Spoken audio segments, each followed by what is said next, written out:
Welcome to Cleveland Metroparks' very first podcast, episode 1 of Tales and Trails.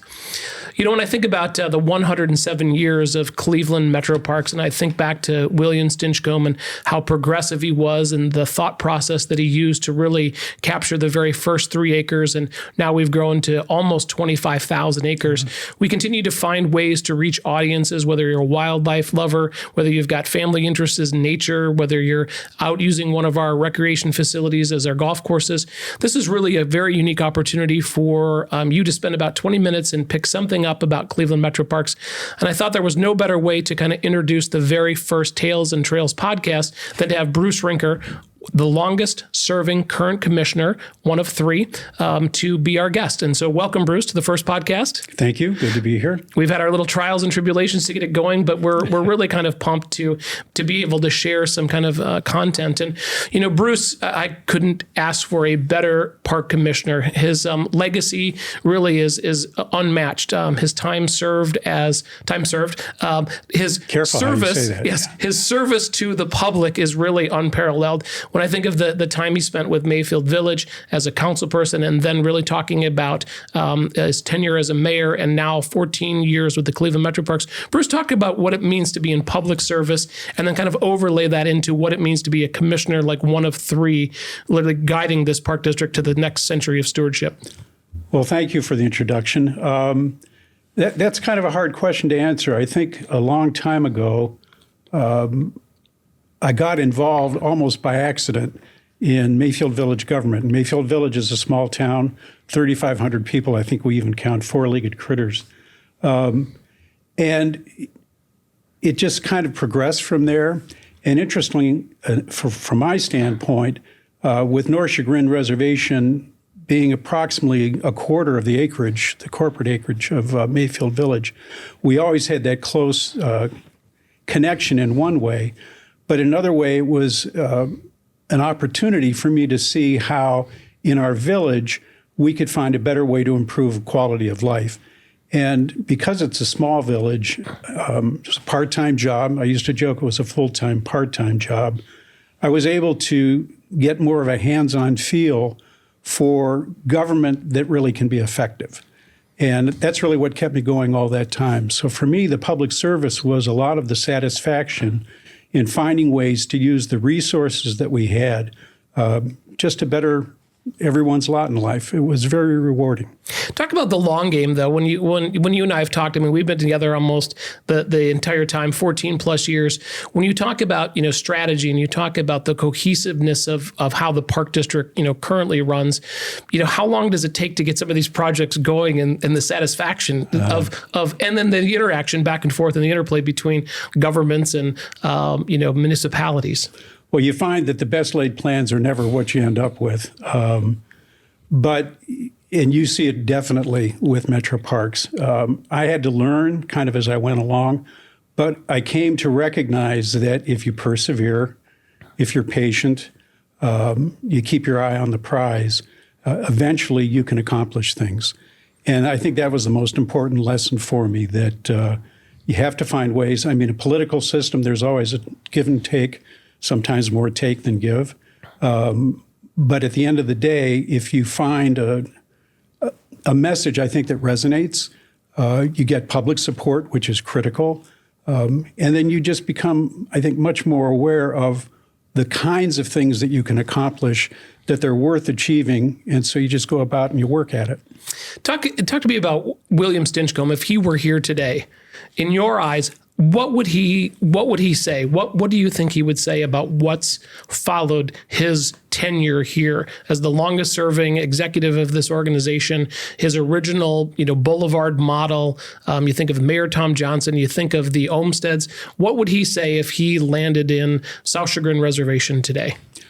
I think he would be struck by how similar it is in a lot of ways, but from my understanding of the man, he was so creative and so fascinated with cutting-edge technology development. I think he'd be very, very pleased and probably very proud of what's being done. I think he'd fit right in. If he could work at it again, he'd pick up where where maybe we've left off and get right at it. I think he would love it. Well, it's interesting. You're smiling.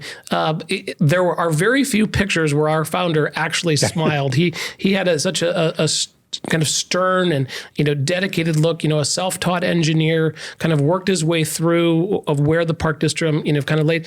And there were times where he was revered and jeered kind of at the same time. We preserved, but then we enhanced. And talk to us a little bit about the evolution of the park district and where do you see that next century of stewardship kind of taking us? Well, I think probably the most significant change is that it was the first century really in collecting much of the green space that comprises the bulk of the park system. And really with the advent of your administration and the team that you've been able to put together, and commissioners, I would say, have been fully on board, it's recognizing that we now face a built environment. Back then, there was a lot of green space. I mean, what is today all the suburbs, even close in, was all farmland when Stinchcombe started. So not to say that it was easier, but it was just a much more passive kind of environment, acquiring land. Now what we've seen is that all these communities have infrastructure that's aging, properties that have been developed, and the real big challenge has been, I guess the analogy I can make is you can have a farm field and plenty of area to cultivate. But when you've got a small urban garden, you have to use that interior space more creatively. And I think what we're finding in the Metroparks as we work our way back into the heart of the greater Cleveland area, as opposed to building out, we're really rebuilding in. That to me has been the big challenge going forward, is that redevelopment strategy. It's more complex, it's more expensive, more challenging, but at the same time, I think more rewarding. So we're here with Bruce Rinker, Commissioner of the Cleveland Metroparks, longest serving of our current three. What I find fascinating is over history, because you kind of look at how does history replicate itself over time. The very first three commissioners' professions were a lawyer, they were an entrepreneur, and they were in real estate. And you kind of have a dual background with your real estate and practice. You're a practicing or recovering lawyer, attorney. But I think I'm trying to figure out retirement, but not there yet. Unsuccessful so far, which we very much appreciate your position and assistance with the Metroparks. But you think of how it was crafted, and there's only been 37 commissioners in 106 years. Talk about what that means from a stability standpoint and a strength of perseverance and following like the strategic plans. So I think there are two parts to that. One is the structure itself. I think for an organization of this size and breadth, the scope of it, we're probably one of the smallest boards for any comparable kind of organization. And in the past, there's been some discussion about maybe expanding the board membership. But what I find to be sort of that strength and weakness all at once is with a small group like that, I think we're much more responsive. We can be more hands-on.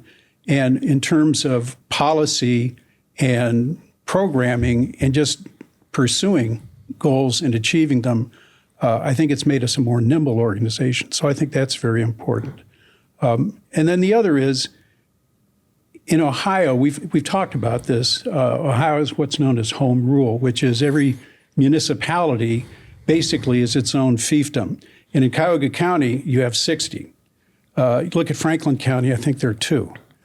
So the difference is you have really a lot of competition for the dollars, for the planning, development, all of those things. Whereas Metroparks, we have this much broader base. So we really serve everyone. As opposed to one small community, we serve a lot of communities. And I believe that especially in the last 10 years or so, really since you've come on board, the philosophy of the Metroparks has been to take full advantage of that base and applying those resources very, very effectively. Because I don't think historically there's anything to compare with the ability to partner, to secure funding from so many sources, and like Daniel Burnham said, make no little plans. These have been big plans and they get done. Well, I think that's the beauty of it. So, speaking as so the Board of Park Commissioners, there's 33.33% power between the president, vice president. They appoint the secretary and treasurer of the board, which are essentially the CFO and the CEO. For that to work the way it does is the level of transparency in government. And when I think you talk about larger governments, who's on first, who's actually doing the work. And these three commissioners do the work every single board meeting. But you remind me of something that is really, it's foundational, because the way the structure of the organization works, it starts with the probate judge, Anthony Russo. And candidly, what really was a turning point, a pivot, an inflection point is common parlance now, is when Judge Russo came on board. He looked very closely, being a native Clevelander, family in Chicago, he started making comparisons between what Cleveland and Chicago have, what they share, what's different. And he led the way in creating the lakefront reservation. I mean, that really was a driving force. And the judge is an elected official. So of all of the positions in governance, there's one elected official. He's the one who has to make sure that he answers to the public. And I think we're all very mindful of the fact that Judge Russo entrusts in so many of us the responsibility to get things done. But he's always there, always mindful of it. And that part of the machinery, I think, is really, it's an important cog. For sure. And, when we're going to dive a little bit into some of the park projects, you notice I was wearing tennis shoes today, and, it's, we have to be prepared for all seasons in one day and different levels of being in the office and speaking. And, today we had the chance to see Garfield Park Reservation, which was a transition from City of Cleveland over to the Metroparks a number of years ago. To see that level of transformation, if you had to think of your 14 years here, is there one project or thing that you would say you're most proud of, like in your tenure? And then maybe there's something in the future you're looking forward to? Well, it's funny. Let me digress a bit, because I think Garfield, as you talk about it, kind of represents the old Metroparks and the new Metroparks, because it was built at a time where the artisanship, the stonework, the design of it was very much of its time. It got old. A lot of it got forgotten. And what's happened with Garfield today, what you all have accomplished, has really been transformative. And so it's using modern technology, modern equipment, materials, you name it, know-how, basically to restore, but something that really faces the next century ahead of time. So I think it's a symbolic project in that point. Probably the other really was the lakefront. I think being able to, it was kind of like the coming out party for Metroparks, because as much as people in the area knew about the Metroparks, to be able to move on to the lake, an area that really had been the land that time forgot, and redevelop it, energize it, and make it something that everybody in the region really enjoys. I think that did as much to place the stamp on what Metroparks can accomplish, because from that point forward, the partnerships, the broader base support, a lot of the capital support that's essential, I think flowed from that accomplishment. Well, not even just that. If you think back to the bold strategy that the Board of Park Commissioners put in play in 2013, we put on a levy. We had taken on the lakefront in the early part of June, taken on the responsibility of returning and not knowing where our levy would come forward. So not only passing that in the mid-60s, talk to me about this last levy that passed at 77.8%, which is believed to be the highest supported levy in Cuyahoga County's history. What does that mean, from a stewardship standpoint? Well, it's huge.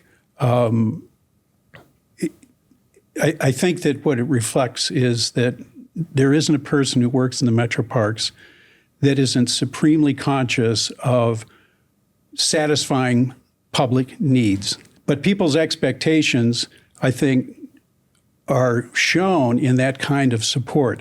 And so you don't want to let them down.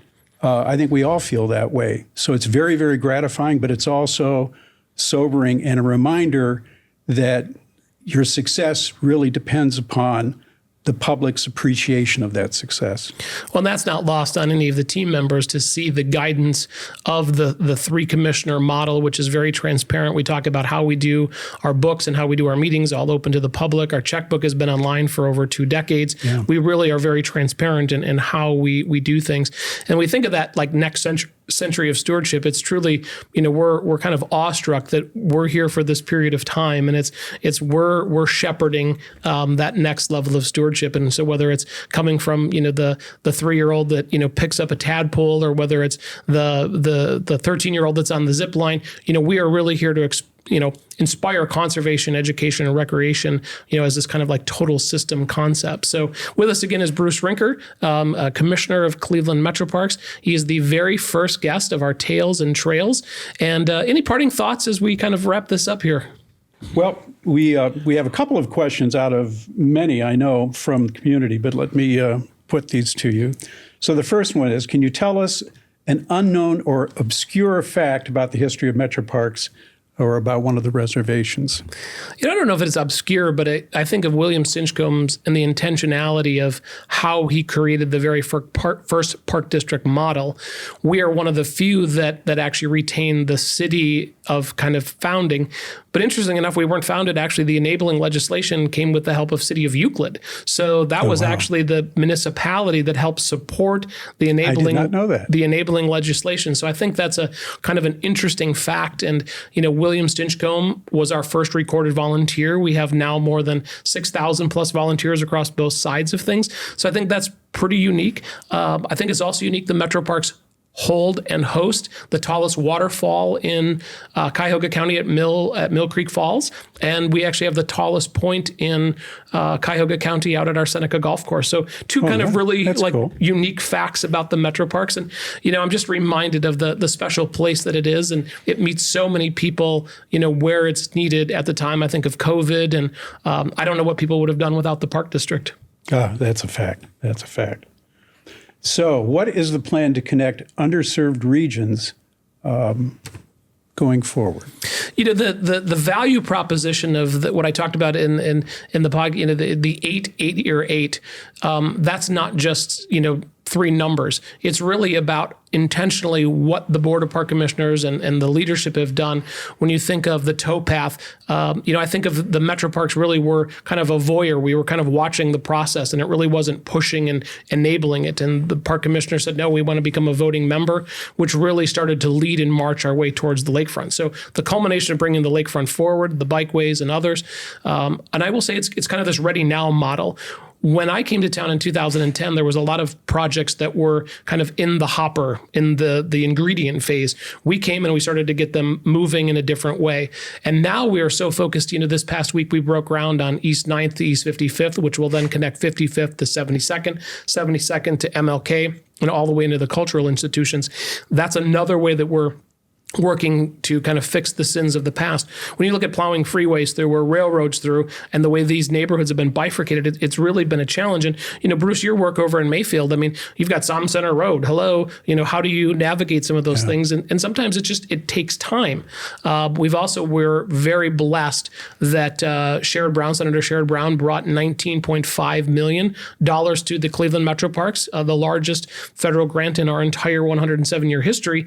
And why that's so important and impactful is that it's going to connect Slavic Village to the downtown trail connector, which we're working with ODOT, Nowaka, Cuyahoga County, the city. It's really this Greenway print plan that we're working on, but it back feeds to Washington. Washington feeds to Ohio Near Canal. Ohio Near Canal goes back to the towpath. Then you think of Garfield Boulevard with the county and the sewer district. We're going to connect that. So this is really about conductivity. So I think this next century of stewardship, we talk about connecting communities, inspiring conservation. Like those aren't just words, those are action items for us. So we couldn't be more pleased. Yeah, and let me segue a little bit on that, because what really struck me was, and really when I was mayor, I saw this firsthand with North Chagrin being right next door.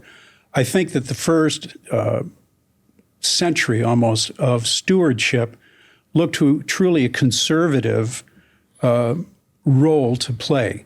It's acquiring these properties and safeguarding them, protecting them. And maybe a little glib to say, but I think there was sort of an introverted view of how the park system would work. And that's flipped 180 degrees. I'd say now it's extroverted.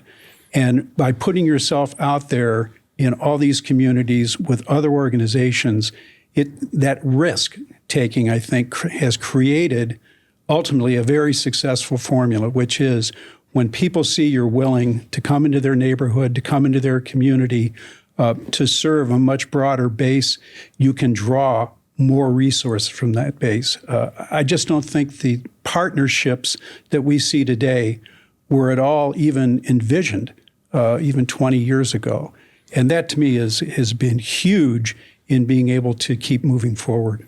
Yeah, we've talked about progress through partnerships. That's the way that we will succeed. And when you look at the support of philanthropy and the position of this, the Mandela Foundation, the Jack Joseph and Mort Mandela Foundation, their philanthropic nature to help connect these things. Gordon Park South will be one of the redos. The Cleveland Foundation helped found the Cleveland Metroparks, the enabling legislation.